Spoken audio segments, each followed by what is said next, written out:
What's up, YouTube? It's the Duel Factory once again with another deck profile. Sorry it's been so long in between videos. I've been really busy with the store and been real tired lately, but I figured I'd bring you guys a deck profile. I also noticed on the channel that I don't really have like a regular build of heroes. It's all like gimmicky stuff and whatnot. So this time I figured I'd just bring you guys just a regular fashion Master Hero deck profile. This is what I've been testing on DN a lot, and I play at my locals casually, and I've played for fun. I feel like this is the most consistent build, so that being said, we'll go ahead and get into the deck profile for you guys.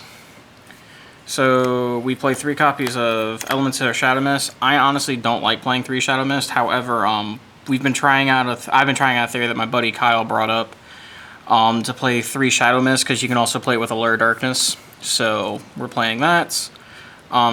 It's also the best hero. To go with the 3 Shadow Mist, we have the 3 Bubble Man, because you want a hero to search when your Shadow Mist goes to the graveyard, and Bubble Man fits the requirement perfectly because you can use it for rank 4 fodder. The other monsters we play are 2 Summoner Monk. Opening this card in a spell is really good, and then 2 Goblinberg. I don't like playing this card at all, but it is a necessary evil, so we play 2. That's it for the monsters. On to the spells. We play 3 copies of Hero Lives. Honestly, whenever you play like heroes and stuff like that, any hand you don't open this card isn't a very good hand in my opinion, unless you open Goblinberg Monk. But like, I don't know, you just always want to see this card going first. Like no matter what the situation is, you always want to see it. To go with that, we play 3 copies of Mass Change because it's Mass Heroes.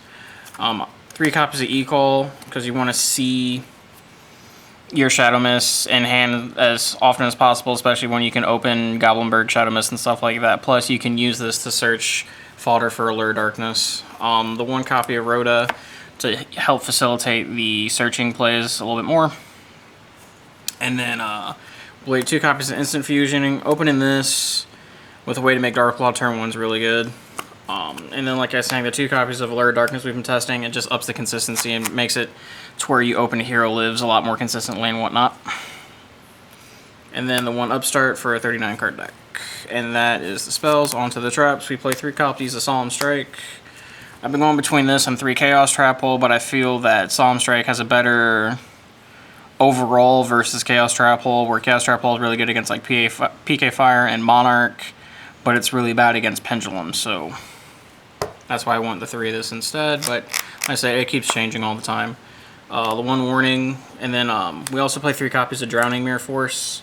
This is what I've been testing because your deck loses to Mass Destruction since your go first strategy. If your opponent hits you with like Regeki Dark Hole, you just lose.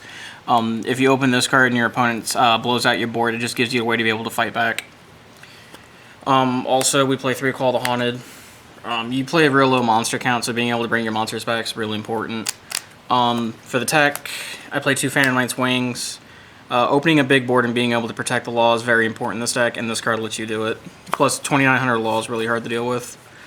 2 Chaos Trap Hole, like I said, I've been going in between 2 and 3 of this in the main deck versus 2 or 3 Strike. For now, 2 seems to be the good number. And then the 1 Refuge Target and Bottomless Trap Hole. So that is the main deck. It is 40. And then on to the extra. Play 2 copies of Dark Law. I've never needed more than 2. I probably will never need more than 2. So this is the correct number. We also play 1 Master Hero Anki and then 1 Acid. There have been times I've wanted 2, but your extra deck's so cramped that you can only really find space for the 1. And then the 1 Norden. It's really good in this deck, especially with 3 Call the Haunted, because you can do a lot of cheeky plays with it and use it multiple times in a turn. So plus you can also recycle it. So the 1 Obligatory Dweller. The 1 Castell. Also, I went back to playing these, but I played the 1 Gaga Samurai and the 1 Blade Armor Ninja. I play these because there are times that, like I said, you're going to lose the dice roll, and sometimes when you lose the dice roll, your opponent doesn't open as strong as they would have hoped, and they're put in a, like, for a single turn, they're put into a moment of vulnerability where you can apply 8,200 points of damage on board real easy. And you can do it with like 3 card combos and stuff like that going second. It's real easy. So that's why I switched that, so that way I at least have a strong going second play. The 1 copy of Giant Hand. Whenever I see my opponents playing Domain Monarchs or anything like that, or for example my opponent says they have 0 extra deck and I win the dice roll and go first, if I can make Dark Law Darklaw Giant Hand, then the only out they have to it is more or less Stormforth or Raigeki. So that being said, if they don't open that, this is almost an auto win against them. 1 Emerald to recycle your monsters, because like you play real low monster count, and you can pop off rank 4s real easy, so to be able to recharge your deck's really important too. Plus it keeps your hero lives alive in the deck, because you can always activate it by just paying half. 1 Utopia and 1 Lightning. I didn't see the room for Prime, even though I like Prime. Typically, by the time with Cosmo being a real relevant deck, they just Cosmojo the Utopia anyway, so I figured just these 2 for the Utopia package is fine. 1 Diamond Direwolf, this is by far my favorite XYZ. I've loved this card. But it's real good, because there are times where you can't OTK, but there's 1 back row stopping you, and if you make the Diamond Direwolf to pop it, it's a makeable out to it, so like I said, it's a really good rank 4, and I'll continue to play it. And then the run Rafflesia, so you can open Darklaw Rafflesia against anything other than Domain Monarch. And that was my regular Masked Hero deck profile, guys. Always remember to like, comment, and subscribe. I am going to YCS Origins this weekend. However, I will not be playing this deck. I don't know. Actually, I don't know what I'll be playing. But hopefully I have a good report to bring back to you guys. Hopefully I do well. But I don't know.